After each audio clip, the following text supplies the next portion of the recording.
Assalamu alaikum students. Welcome to the lecture number 3 of Introduction to Software Engineering. In the last lecture we have covered 3 subtopics. The first one is the legacy systems. Second is overview of software engineering, and the third is professional software development process. In today's lecture we will cover process framework, a generic process model, and the essence of practice. So let's start our lecture by studying what a process framework is. A framework is basically a set of standards which is used to build a software system in this domain. Process framework has set of activities such as the framework activities, which includes work task, work products, milestones and deliverables, and quality assurance checkpoints. In parallel, we have umbrella activities. By the mean of framework activities, we know that for every activity we must perform these set of actions. इसकी example ये है कि अगर आपको किसी customer से requirement चाहिए जो कि एक लोकेशन पर मौजूद नहीं है जिस पे आप रहते हैं, या उस सिटी में मौजूद नहीं है जिस सिटी में आप रहते हैं, then what you have to do, you are going to make a phone call, and for this phone call you will perform various task. सबसे पहला टास्क ये होगा कि आप किसी डिवाइस को यूज़ करते हुए उसका कॉन्टैक्ट नंबर डायल करेंगे. उस कॉन्टैक्ट नंबर को डायल करने के बाद आप उससे रिक्वायरमेंट्स पूछेंगे.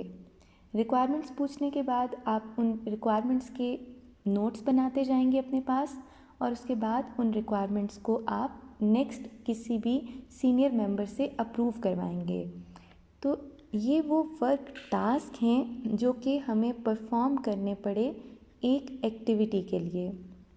देन इन टास्क को सामने रखते हुए एक वर्क प्रोडक्ट बनाई जाती है. वर्क प्रोडक्ट को डिलीवर किया जाएगा जो भी उसके माइलस्टोन्स होंगे उन माइलस्टोन्स को अचीव करने के बाद, और फिर उस डिलीवरेबल प्रोडक्ट पे क्वालिटी अश्योरेंस चेक पॉइंट्स के थ्रू क्वालिटी उस प्रोडक्ट की अश्योर की जाती है. अम्ब्रेला एक्टिविटीज़ वो एक्टिविटीज़ हैं जो कि पैरेलल में साथ साथ चल रही होती हैं किसी भी सॉफ्टवेयर प्रोसेस के लिए. और यहाँ पे मैं आपको बताती चलूँ, आप यहाँ पे वर्ड देख रहे हैं प्रोसेस का. प्रोसेस का मतलब एक ऐसी एक्टिविटी है, एक ऐसा फिनोमिना है जो कि स्टार्ट से एंड तक डिफरेंट फेजेस पे कंसिस्ट कर रहा होता है. तो ये एक सॉफ्टवेयर प्रोसेस का फ्रेमवर्क है, एक स्टैंडर्ड है जो कि किसी भी सॉफ्टवेयर प्रोसेस के लिए यूज़ किया जा सकता है.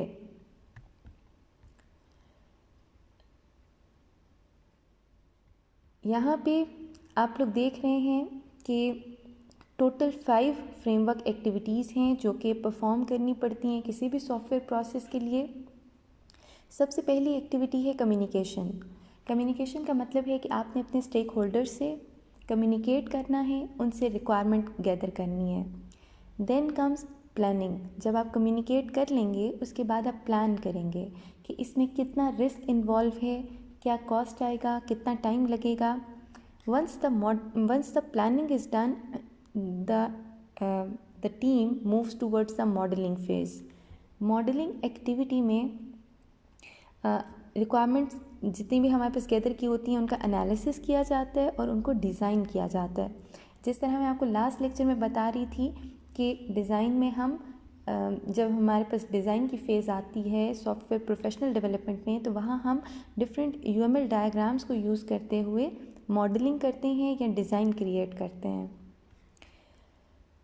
जब मॉडलिंग का फ़ेज़ कंप्लीट हो जाए, then comes the construction. Construction का मतलब यहाँ पर इम्प्लीमेंटेशन है. इम्प्लीमेंटेशन में क्या करेगा, जो भी प्रोग्रामर होगा, सॉफ्टवेयर डेवलपर होगा, वो कोड जनरेट करेगा.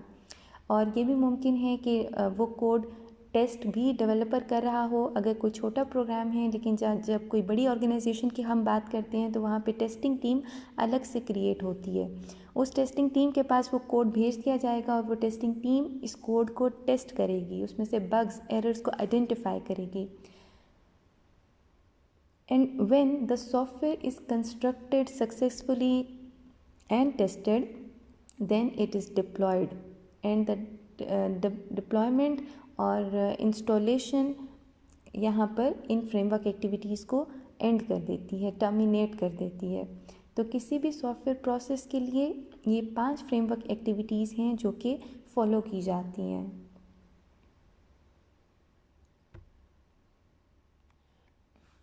अम्ब्रेला एक्टिविटीज़ कौन कौन सी हैं? First one is software project management, यानी आपने कोई भी फ्रेमवर्क एक्टिविटी जब आप परफॉर्म कर रहे हैं तो उसके साथ प्रोजेक्ट मैनेजर उन तमाम एक्टिविटीज़ को मैनेज कर रहा है।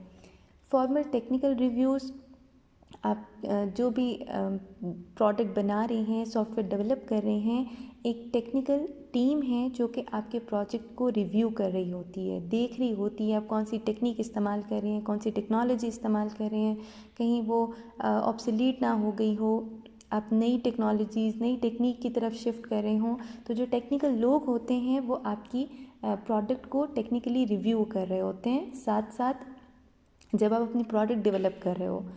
क्वालिटी भी इसी तरह चेक की जाती है, किसी भी सॉफ्टवेयर प्रोडक्ट की या एप्लीकेशन की कॉन्फ़िगरेशन मैनेजमेंट परफॉर्म की जाती है। कॉन्फ़िगरेशन मैनेजमेंट का मतलब ये है कि जब सॉफ्टवेयर में कोई चेंज आए तो आपका सॉफ्टवेयर उस चेंज को एक्सेप्ट करे, अपनी रिक्वायरमेंट को उसके मुताबिक कॉन्फ़िगर कर दे। Work product preparation and production, आपकी प्रिपरेशन और प्रोडक्शन भी प्रोडक्ट की साथ साथ चल रही होती है। रीयूज़ेबिलिटी मैनेजमेंट, जब भी आप कोई सॉफ्टवेयर बनाते हैं तो रीयूज़ेबिलिटी मैनेजमेंट का मतलब ये है कि ऐसा नहीं होता कि उसे स्क्रैच से स्टार्ट कर दिया जाए, उसे ज़ीरो से स्टार्ट कर दिया जाए। रीयूज़ेबिलिटी मैनेजमेंट का मतलब ये है कि जितने भी ओल्ड सिस्टम होते हैं उनको यूज़ करते हुए आपका एक नया सॉफ्टवेयर डेवलप किया जाता है, या फिर ये भी मुराद है कि आपका सॉफ्टवेयर कितना रीयूज़ेबल है, आप उसको कहाँ पर आगे रीयूज़ कर सकते हो, उसमें ये एबिलिटी हो कि वो रीयूज़ हो सके। ऐसा ना हो कि वो हार्ड कोडेड हो और उसको कोई और रीयूज़ कर ही ना सकता हो, उसकी वैल्यू डाउन हो जाएगी। मेजरमेंट्स एंड रिस्क मैनेजमेंट, ये दो भी ऐसी एक्टिविटीज़ हैं जो कि प्रोजेक्ट की साथ साथ पैरेलल चल रही होती हैं और इनको मॉनिटर किया जा रहा होता है।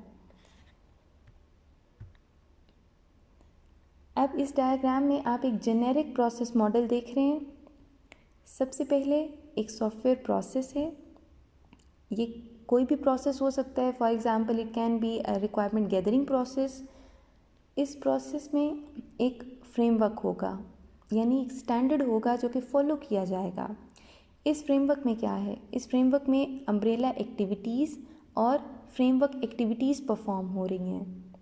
आप देख रहे हैं कि ये जो फ्रेमवर्क एक्टिविटी है इसका बॉक्स थोड़ा सा बाहर की तरफ निकला हुआ है और अम्ब्रेला एक्टिविटी अंदर की तरफ है, जिसका मतलब ये कि अम्ब्रेला एक्टिविटी पैरेलल में परफॉर्म हो रही हैं, चाहे वो रिस्क मैनेजमेंट है, वो मेजरमेंट है, या फिर वो आपकी कोई भी अम्ब्रेला एक्टिविटी है।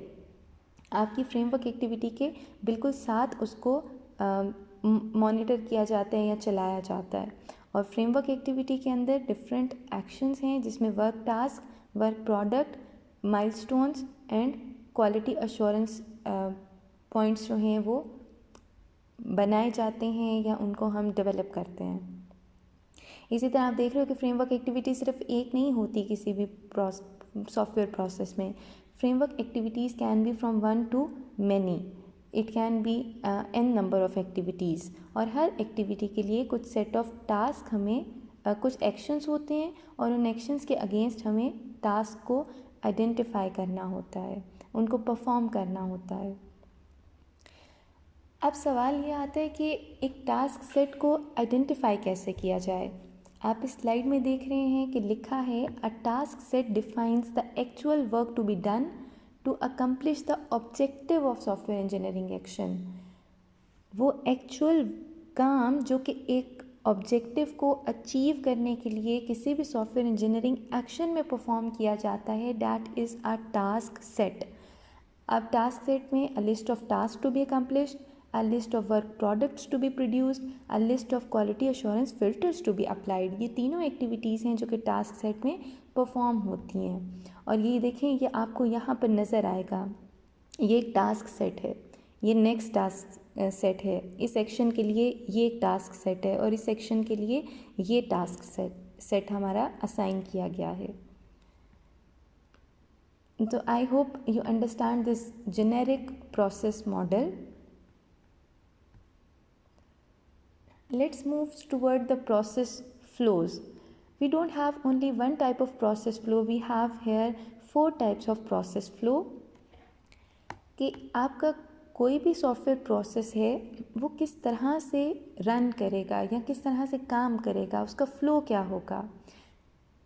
आप देख रहे हैं जो लीनियर फ़्लो है, लीनियर फ़्लो में सबसे पहले कम्युनिकेशन होती है, कम्युनिकेशन का फेज़ ख़त्म होगा, फिर प्लानिंग होगी, प्लानिंग का फेज़ ख़त्म, फिर मॉडलिंग, देन उसकी कंस्ट्रक्शन और डिप्लॉयमेंट.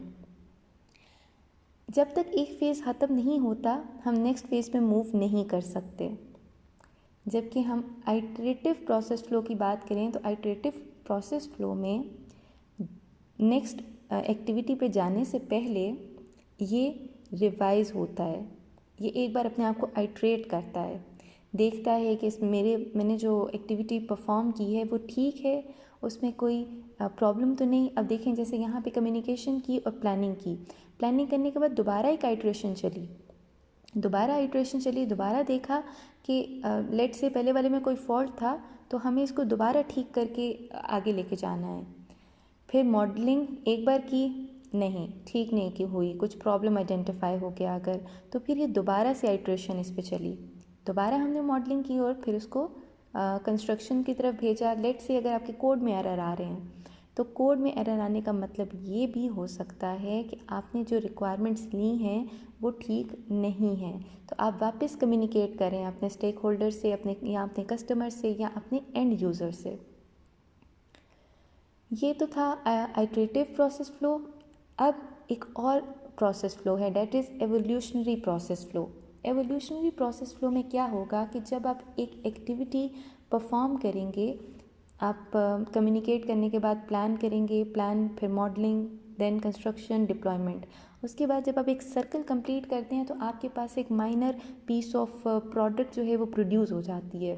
और हर बार जब आप एक सर्किट कंप्लीट करते हैं आप मूव करते जाते हैं टूवर्ड्स योर फाइनल प्रोडक्ट. आप इसको इस तरह भी ले सकते हैं कि ये इंक्रीमेंटल अप्रोच है. आप एक साथ पूरा सॉफ्टवेयर डेवलप नहीं कर रहे, आप इंक्रीमेंट्स में सॉफ्टवेयर डेवलप कर रहे हैं. पहले उसका एक पार्ट डेवलप करेंगे या उसका एक फ़ीचर डेवलप करते हैं, फिर दूसरा फ़ीचर डेवलप करेंगे, फिर तीसरा फ़ीचर डेवलप करेंगे. यूँ आप फ़ीचर वाइज एक प्रोडक्ट की डेवलपमेंट कर रहे हैं. और लास्ट में हमारे पास है parallel process flow. Parallel process flow का मतलब ये है कि आपके पास एक से ज़्यादा एक्टिविटीज़ पैरेलल में चल रही हैं. कम्युनिकेशन भी हो रही है, कम्युनिकेशन के बाद प्लानिंग हुई, प्लानिंग और कम्युनिकेशन दोनों के बाद मॉडलिंग हो रही है. स्टेक होल्डर से रिक्वायरमेंट्स लेते जा रहे हैं, उनको मॉडल करते जा रहे हैं, प्लान करते जा रहे हैं और उसकी मॉडलिंग परफॉर्म कर रहे हैं या उसका डिज़ाइन बना रहे हैं. तो पैरेलल का मतलब ये है कि आप एक वक्त में सिर्फ एक एक्टिविटी नहीं कर रहे बल्कि एक वक्त में आप एक से ज़्यादा एक्टिविटी परफॉर्म कर रहे हैं. And once the modelling is done, the designer move towards the implementer or the software developer. Once the software developer completes the construction, the program is moved toward the deployment team. So these are the 4 basic kinds of process flow जो आपके software development में use होते हैं. ज़रूरी नहीं कि software development के लिए आप कोई एक ही प्रोसेस फ्लो को अडॉप्ट करें और उसी को यूज़ करें. आप इन चारों में से जो फिजिबल हो उसको आप इस्तेमाल कर सकते हो. So here is another interesting slide that talks about the process patterns. एक process pattern क्या होता है? It describes a process related problem that is encountered during the software engineering work, identifies the environment in which the problem has been encountered and suggests one or more proven solution to the problem. Process pattern का मतलब ये है कि आपको software की engineering के काम के दौरान कोई भी प्रॉब्लम आई, उसको आपने आइडेंटिफाई किया और उसको आइडेंटिफाई करने के बाद वो क्यों आई उसका एक प्रूवन सोल्यूशन आपने प्रोवाइड कर दिया। बेसिकली होता ये है कि प्रोसेस पैटर्न के साथ आपके बहुत से टेम्पलेट्स एसोसिएटेड होते हैं। Template is a consistent method for describing the problem solution with in the context of software process, ताकि आप सॉफ्टवेयर प्रोसेस के कंटेक्स्ट के अंदर ही अपने प्रॉब्लम का सोल्यूशन बता सकें। तो प्रोसेस पैटर्न्स भी बेसिकली बहुत इंपॉर्टेंट है आपके सॉफ्टवेयर डेवलपमेंट को सॉफ्टवेयर डेवलपमेंट के प्रोसेस के अंदर किसी भी प्रॉब्लम को आइडेंटिफाई करने के लिए।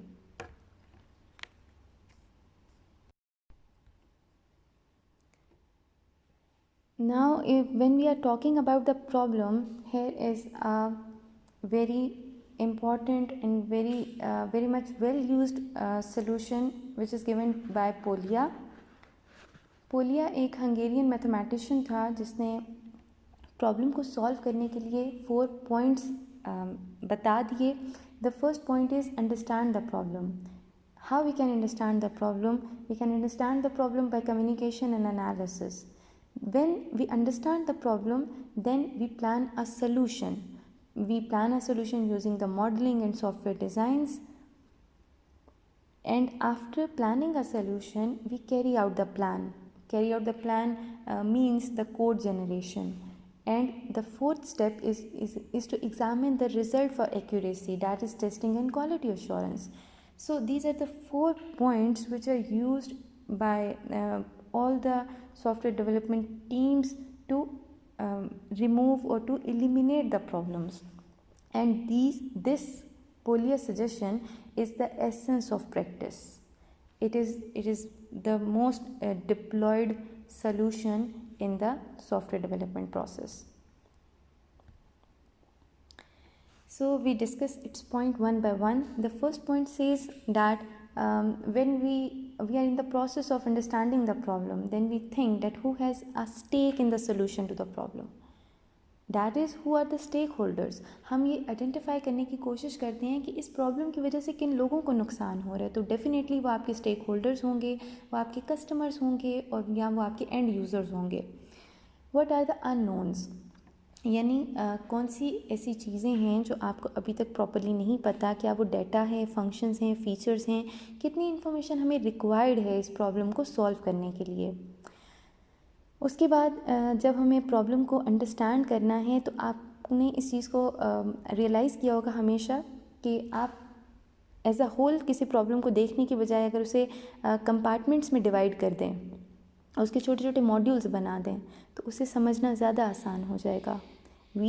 it is very easy to understand the smaller problem than to understand a large problem.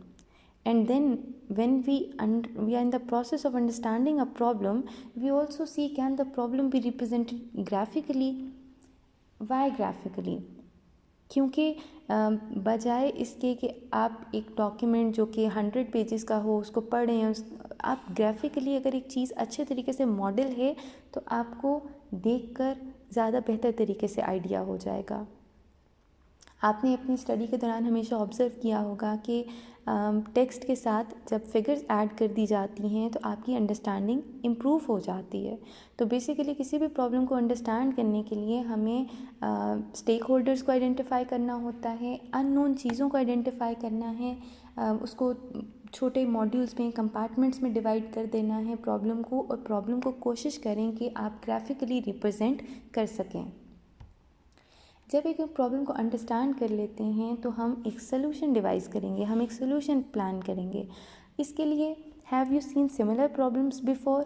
अगर तो इस जैसी प्रॉब्लम्स पहले भी थी तो हम उनके सोल्यूशंस को स्टडी करेंगे। हम देखेंगे कि उनके सोल्यूशन किस हद तक कामयाब थे, उन्होंने क्या डाटा, फंक्शंस, फीचर्स किस तरह से इम्प्लीमेंट किए थे। तो हम उनकी प्रॉब्लम को देखने के साथ साथ उनके सोल्यूशन को देखेंगे, सिमिलर प्रॉब्लम्स की सोल्यूशन को। और फिर हम ये भी आइडेंटिफाई करते हैं कि क्या सिमिलर प्रॉब्लम सॉल्व हो भी गई थी या फिर उसमें कुछ % काम हुआ था और बाकी नहीं हो सका, और अगर हुआ है तो क्या उसको रीयूज़ किया जा सकता है। Can sub problems be defined? If so, are solutions readily apparent for the sub problems? हम एक प्रॉब्लम को जब हम देख रहे हैं कि हम कंपार्टमेंट्स में लेके जा रहे हैं तो डेफिनेटली उसकी कितनी सब प्रॉब्लम्स बन सकती हैं, चाहे वो 3 हों, 4 हों, 5 हों। हम जितने कंपार्टमेंट्स बनाएंगे वो सब कंपार्टमेंट्स हमारी सब प्रॉब्लम्स बन जाएंगी। तो जब सब प्रॉब्लम्स डिफ़ाइन हो गई तो इसका मतलब ये है कि हमारे जो सॉल्यूशंस हैं वो रेडीली अपेरेंट होते हैं या हमें ज़्यादा क्लियरली नज़र आने लगते हैं। Then the next point is, can you represent a solution in a manner that leads to the effective implementation? कि आप एक ऐसा सोल्यूशन बना सकते हैं जो कि इफ़ेक्टिवली इम्प्लीमेंट भी हो जाए। ऐसा नहीं कि आपने कोई ऐसा सोल्यूशन डिज़ाइन कर दिया है कि अब डेवलपर के लिए परेशानी खड़ी हो गई है, उसके लिए एक नई प्रॉब्लम बन गई है। आपने चीज़ों को सिंपल रखना है, उसका इजी मॉडल क्रिएट करके आगे फॉरवर्ड करना है। Once the solution is planned, then it is advised to carry out the plan by Polya. Polio ने ये कहा कि आपने प्लान को कैरी आउट करना है। प्लान को कैरी आउट करने के लिए क्या करेंगे? सबसे पहले ये देखेंगे, does the solution conform to the plan, कि आपने जो प्लान बनाया है वो आपके सोल्यूशन को कन्फॉर्म कर रहा है, उसके साथ कंपैटिबल है। अगर तो है ठीक है, अगर नहीं है तो फिर उसका कोई फ़ायदा नहीं।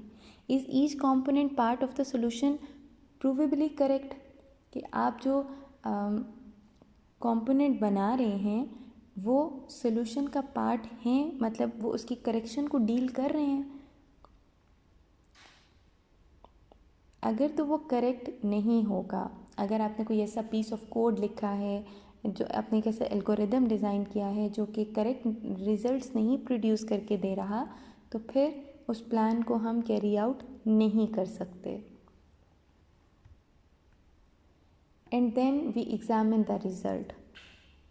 एग्ज़ामिन द रिज़ल्ट का मतलब ये है कि आपने जो भी सोल्यूशन बनाया है, जो कोड आपने जनरेट किया है, उसको आप टेस्ट करेंगे।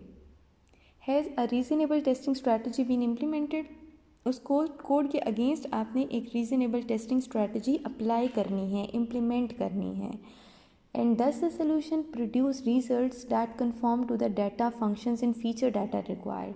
आपने ये भी देखना है कि आपका सोल्यूशन उसने वही रिजल्ट प्रोड्यूस किए हैं जैसे कस्टमर को रिक्वायर्ड थे, जो डाटा फंक्शंस और फीचर उसने कहे थे आपने वही उसको बना के दिए हैं। इसके अलावा आपने उसे कोई नई चीज़ या उसके लिए कोई सरप्राइजिंग एलिमेंट नहीं क्रिएट कर दिया। तो ये पोलिया के 4 पॉइंट्स हैं जो कि किसी भी प्रॉब्लम को डील करने के लिए यूज़ होते हैं, जो एसेंस ऑफ प्रैक्टिस हैं। एसेंस ऑफ प्रैक्टिस किस चीज़ की essence of practice? Software development की practice. So N other very interesting 7 principles of hookers are listed here. The first one is the reason it all exists. क्यों आपकी कोई भी software product exist करती है? क्या रीज़न हो सकता है? एक रीज़न ये है कि इट ऐड वैल्यू। अगर तो आपकी सॉफ्टवेयर प्रोडक्ट को बनाने का रीज़न ये है कि उसकी एक वैल्यू क्रिएट हो, देन इट्स फाइन। लेकिन अगर वो कोई वैल्यू क्रिएट नहीं करके दे रहा तो आपको वो सॉफ्टवेयर बनाने का फ़ायदा नहीं है। तो सबसे पहले आपने आइडेंटिफाई करना है कि रीज़न क्या है जिसकी वजह से ये सॉफ्टवेयर एग्जिस्ट कर रहा है। Then keep it simple stupid.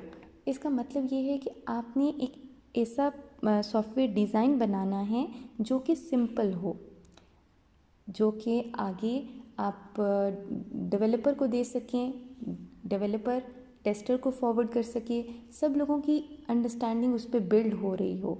ऐसा नहीं कि आपने जो प्रोडक्ट बनाई है वो इतनी कॉम्प्लेक्स है कि आगे उसे कोई डिफरेंट फेजेस में यूज़ ही नहीं कर पा रहा, या वो फ्रेमवर्क एक्टिविटीज़ कंप्लीट ही नहीं हो पा रही आपकी मुश्किल डिज़ाइन की वजह से, कॉम्प्लेक्स डिज़ाइन की वजह से।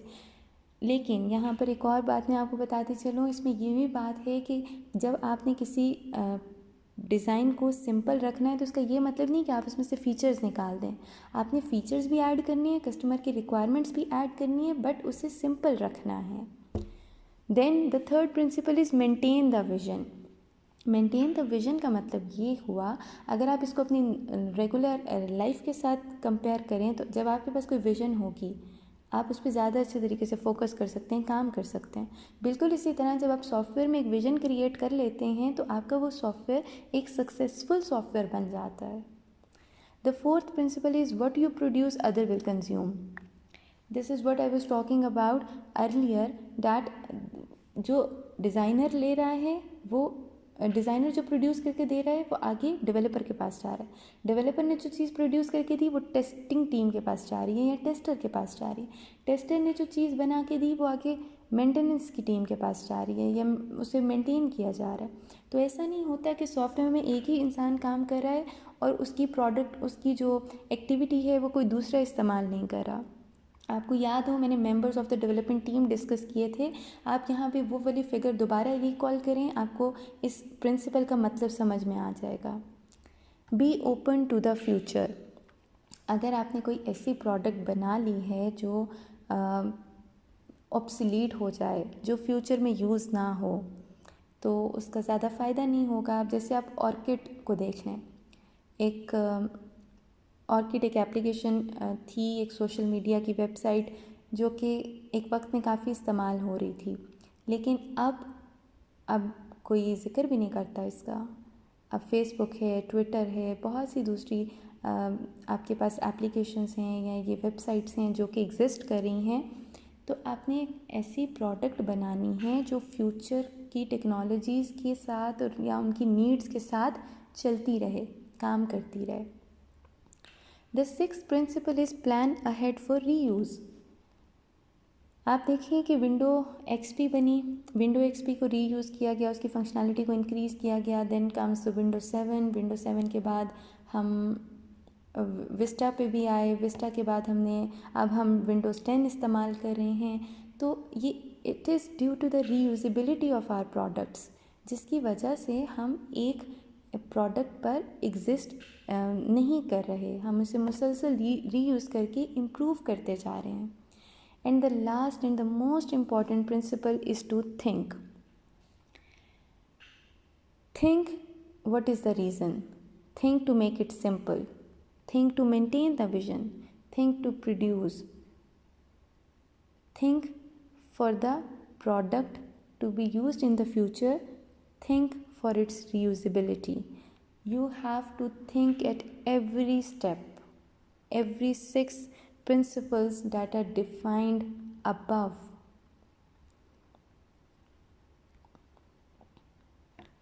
So here is a software myth. I want all of you to study it and let me know in our interactive session that what is your understanding about this slide. So how it all starts. Every software project is precipitated by some business need. हमेशा ऐसा होता है कि जब कोई problem आती है, उस प्रॉब्लम के बाद हम एक सॉफ्टवेयर प्रोजेक्ट डिज़ाइन करते हैं, कंस्ट्रक्ट करते हैं, डिप्लॉय करते हैं। ऐसा नहीं हो सकता कि किसी भी नीड के बगैर हम एक सॉफ्टवेयर एप्लीकेशन बना दें। It's of no use. Need क्या है? The need to correct a defect in an existing application.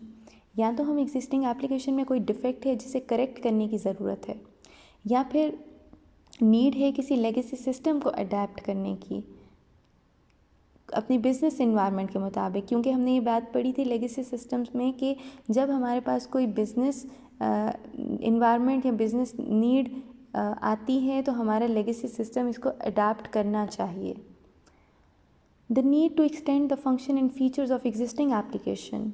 हम एक सॉफ्टवेयर प्रोजेक्ट इसलिए बनाते हैं क्योंकि हमें उसके फीचर्स को, इसके फंक्शंस को एक्सटेंड करना है। क्यों एक्सटेंड करना है? ताकि ये नई टेक्नोलॉजीज़ के साथ, नई कंप्यूटिंग इन्वायरमेंट्स के साथ, नए फीचर्स के साथ इवॉल्व हो जाए, उनके साथ कंपैटिबल हो जाए, उनके साथ काम करे। The need to create a new product. और समटाइम्स ऐसा भी होता है कि आप एक नई प्रोडक्ट बनाना चाहते हैं। So there are different kind of needs which are used to develop a software project or to work on a software project. चाहे वो एक नया प्रोडक्ट हो, नए प्रोडक्ट की नीड है, या फिर वो किसी भी ऑलरेडी एग्जिस्टिंग प्रोडक्ट को एक्सटेंड करने की नीड है, या फिर उसके डिफेक्ट को रिमूव करने की नीड है, या वो एक लेगेसी सिस्टम के अंदर चेंजिंग बिजनेस एनवायरनमेंट को अडेप्ट करने की नीड है. So this is the reason we need software process, this is the reason we need software framework, this is the reason we need framework activities. So these needs are the basis of every concept we are going to study in this course. So here I am winding up the lecture. We have studied in this lecture number 3 the process framework, a generic process model, and the essence of product by using POLIA 4 points for problem solving.